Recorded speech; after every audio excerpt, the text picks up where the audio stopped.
My newborn daughter doesn't look like any of us, and it provoked rude comments towards us. Hi there. First of all, sorry for spelling. English isn't my first language. So, to the point, me and my husband are completely blonde, blue-eyed couple. His family are also mostly blondes. From my bio family, I know only mom and my dad. Mom adopted from Balkans. Impossible to get more info. Dad knew only his mom. Our first two kids, M, 3, and F, 2, look like Xerocopes, more like twins even though they are a year apart, super white blonde, blue eyes, same noses, etc. Now I gave birth a month ago to our third daughter and she came completely different from all of us. Brown hair, dark eyes, unusual face, nothing like me or my husband. Neither of us worry since we know how genetic works and how much of a mix can sometimes happen, especially kids getting some random genes mix of the ancestors. Problem started Q.H. After I gave birth, all my joy and happiness from holding this little bundle of joy has been sucked out when my friend made comment that she looks nothing like dad, started to ask what I was doing when I had a work Christmas party, insinuating that I'm some kind of cheating H. It hurt a lot, especially that I really saw this person as my friend, and would never even dare speak this way to anyone, especially a friend. From then on, occasional random rude comments started to come our way, and at this point I'm just hurt when I hear it. It happened already 4 times, from random PPL, and knowing that this will probably happen more in future and perhaps one day someone would make those comments to her when she can understand it upsets me. I'm sure that our daughter is ours for 100% and she is perfect as she is. To be fair to my husband, shut down such comments when he hears anything right away, but it's about when he is not next to me. I'm terrible at conflicts, and shut down instantly when I feel it's coming. I don't know what to answer for such comments. Second it happens, my head is empty, I get stressed and just upset. I'm very happy having such big and great family, but feels like my youngest, not looking like none of us, will have hard way ahead of her, and that hurts. Has anyone had such experience? Maybe have a great instant answer for such comments? My 26F boyfriend, 26M, got a woman pregnant when we were broken up and I don't think I can handle it. Hey, this my first time posting on Reddit and I hope to this right. So I am 26F and my boyfriend, let's call him Max, 26M, have been together since our senior year in college, so we have been together for almost 5 years and couple of months. We had a great relationship, everyone was happy for us. We had the kind of relationship where people say these two were made for each other. But in February, we got into a huge fight because I got a once-in-a-lifetime job opportunity, but it was really far from where we live, so I told him I want this job and I am going to accept the offer, and he said no because he doesn't want to go somewhere far away from his family and friends, especially when his mom is old, and he need to be here for her because she doesn't have anyone but him. I love his mom to pieces, and I have a great relationship with her, but this job was my dream job, so we fought for weeks until we both agreed we want 2 different things, so we broke up. It was so hard and heartbreaking. I never loved anyone as much as I loved him. Fast forward to the end of September when he called me and told he is right now at the airport in my city, and to come pick him up, and he said he will explain everything to me when I get there, so I did, and the moment I saw him I started crying, because of how much I missed him and hugged and kissed him. When we got to my apartment, he explained everything. Our breakup was hard on him, he tried to move on, but couldn't, and his mom told him she is okay if she stayed in a nursing home her sister was staying in.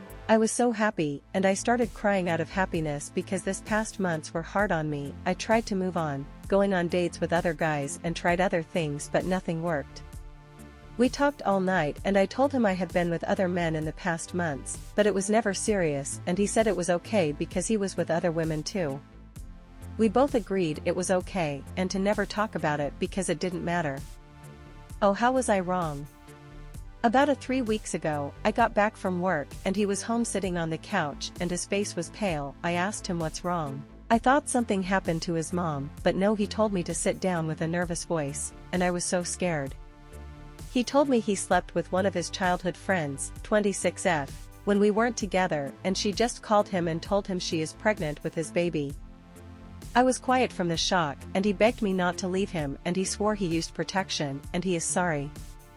He cried. It was the first time I saw him crying ever, and it broke me. I started crying too, and I told him I don't want to break up again because I love him so much. He went back to our home city to talk to her, and they agreed to take a paternity test when the baby is born. But she said it's his baby because she didn't sleep with anyone but him. According to him, they started sleeping together at the end of August, and he ended it when his mom told to go after me. And I actually believe her. I don't know why, but I really do, and so does Max. I told him I will stay with him because I love him, and he got her pregnant when we weren't together, so I don't blame him. He always wanted to be a father, and we talked about marriage and kids. We want that for us, but now he is going to be a dad, but I'm not going to be a mom. I can tell he is happy about the baby, and I pretend I am okay, but I'm not happy. I'm not okay. Whenever he is not home, I can't stop crying. I hear him talking to her about the pregnancy, and when we are coming to visit, talking about baby names and shit. I can't take it anymore. I feel sad all the time, and he is starting to notice and begging me to talk to him. He have been showing me a lot of affection. These days I can tell he is scared I am going to leave him. I don't know what to do. I love him more than anything, but I don't think I can handle this. So tell me, Reddit, what should I do? Sometimes, I shock even myself with how cold I've become to the homeless people in my city. I live a very comfortable life in a high COL city with a huge, and growing, homeless population.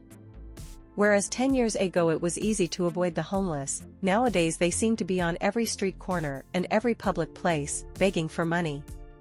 Yesterday, one came up to me in the middle of a grocery store. She had a cart with 2 kids and a bunch of food, and told me that they were starving, and asked me to help her pay for the food. And there, in front of her 2 children, I told her to fuck off, and walked away. I never would have done that 10 years ago. I would have given her one of the $20 bills I had in my pocket at the time. I would have felt sympathy for her and her children. Mostly for her children. But now? I do my best to ignore the homeless. When they make it so I can't ignore them, like this woman, I thought she was going to ask me to reach for something on the shelf for her. Otherwise I wouldn't have stopped to talk to her at all. I get angry. And I hate that. I hate how cold I've become towards the less fortunate, but I also feel like I've been pushed into it by the sheer, overwhelming number of them. I can't possibly care about every homeless person I encounter every day. So I choose to not care about any of them, as a means of preserving my own mental health. Over the summer, there was a story about a homeless man who was killed while panhandling in the middle of the street. Once I heard the intersection he was killed at, I knew who he was.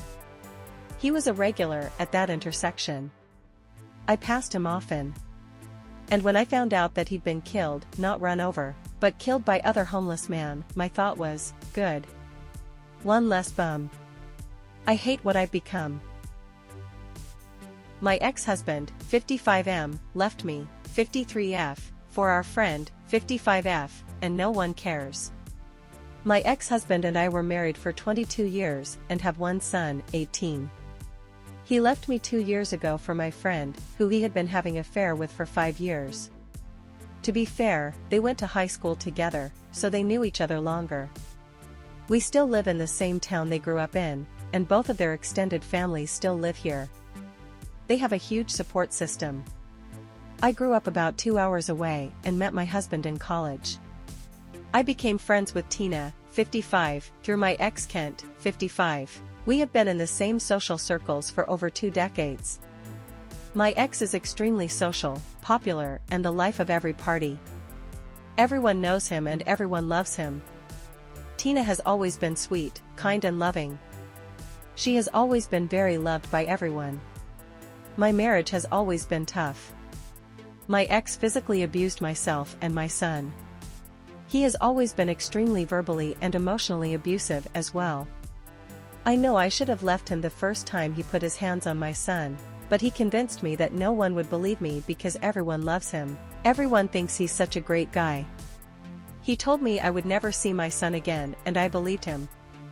I did everything in my power to shield my son and take all the hits. Most of the time I was successful, but not always. About 4 years ago, Tina's husband was diagnosed with stage 4 pancreatic cancer. He died about 9 months later. Tina's 3 kids, 26M, 24M and 21F, were devastated.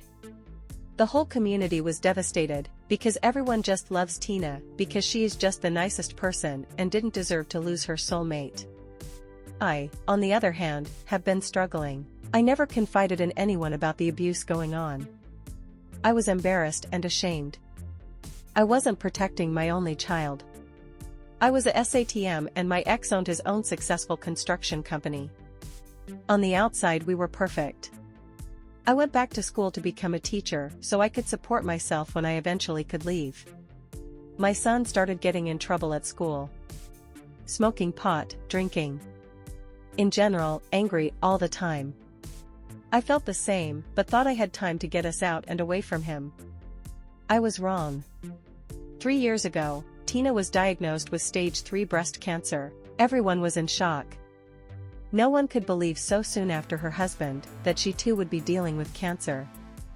The community rallied around her and the kids. Facebook posts non-stop about being their strength in the weeks following the news.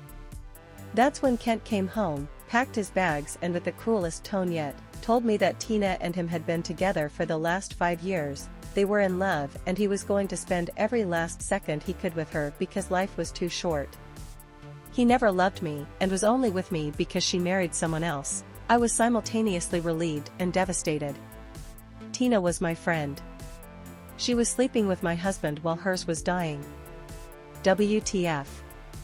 It became public knowledge pretty quickly that they were a couple now, and come to find out, several of our friends had known all along. There were lots of guys' skiing trips that included Tina and guys' nights out that included Tina.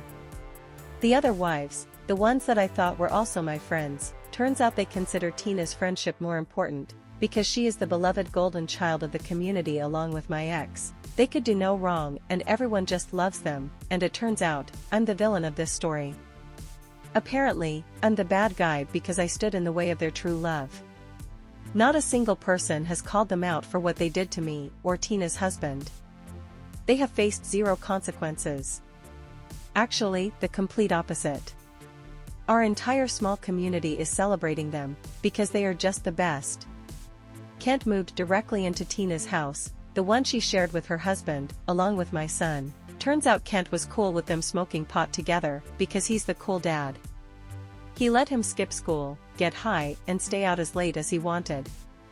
I was such a drag because I didn't want my son to be on drugs, and to go to school and get an education.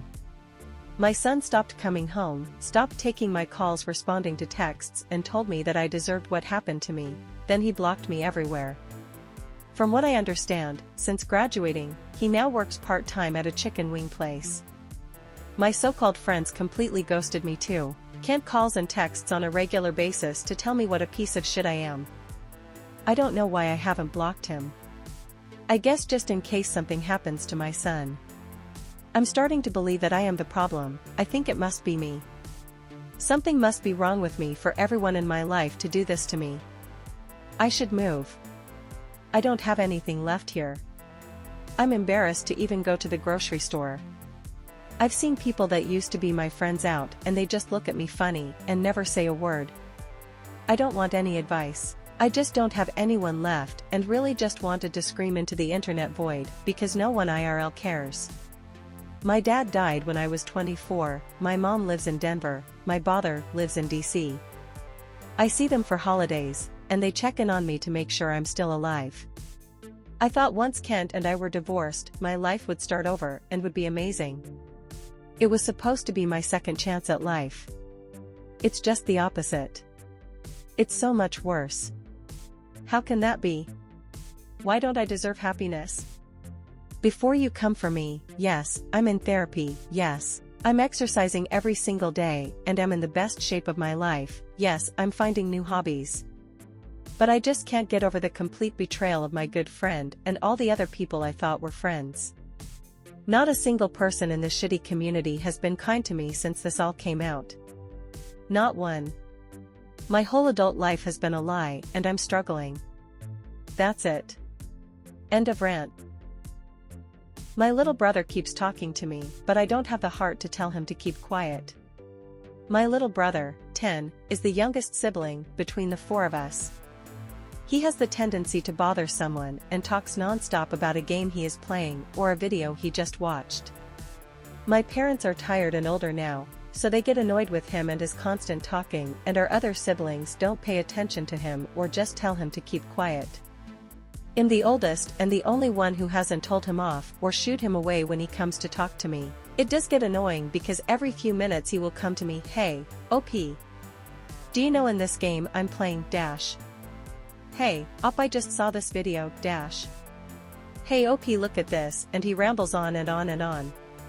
Sometimes he will be watching YouTube and run to where I am to tell me that he just saw something hilarious, or he comes to explain a joke to me that he just heard. Most of the time I'm really busy with something and I don't hear him, but I will nod my head in agreement or say things like, "That's so cool, oh wow, really? That's awesome," so he doesn't feel ignored. Sometimes I feel like telling him to leave me alone, but I remember that I'm the only person he has left in this house that he can talk comfortably with. I don't want to be the next person that tells him to go away, so I just listen to his stories no matter how busy or annoyed I am. The other day he was talking to my dad and he kept mentioning me, and my dad asked why he kept talking about me, and my brother goes, "Because OP is my favorite sister." That almost broke me, and typing it makes me want to cry. I feel like I haven't even been a good sister lately because I don't even engage in his conversations besides a few words here and there. I don't even make eye contact most of the time, yet he's always so happy to talk to me and considers me his favorite sibling. He will even trust me to keep his money for him, or he will put his favorite toys in my room for safety, and when all of us are going out, he will stick to me the most. Sometimes he just looks for me to see where I am. I love him a lot. He's the only brother I have, and the last thing I ever want to do is hurt him and break the bond and trust we have. His rambles and endless stories may be annoying, but I will let it annoy me forever if it means he has someone to talk to. I love you, little bro. Today I met a little girl who had the same name as my daughter. This just brought up a slew of memories, and I just wanted to put them down somewhere. My entire pregnancy was spent avoiding anything that I thought might even mildly affect my baby girl. I baby-proofed things that probably didn't need baby-proofing, refused to use a microwave the entire pregnancy, and I swore off caffeine completely. I even took fish oil tablets, because I read that they can improve a baby's brain function, but I swear to God, I can still taste how awful those things were even now. Some of that was anxiety, but a lot of it was just because I loved my little girl so much before even meeting her, and I felt like I needed to do anything and everything to ensure that she'd be as safe as possible. I know that logically, you can do everything right and something can still go wrong. I know that nothing I did or didn't do would have changed what happened. I've started to let go of the self-blame and guilt I've been living with for the past few years. My little girl was born with a heart defect, one that hadn't been found during my pregnancy, even through all the tests and ultrasounds. The doctors told me that it just happens sometimes. That these things aren't under anyone's control. They said she'd need surgery, and that she'd have heart problems throughout her life, but that most babies turned out fine in the end. Except she didn't.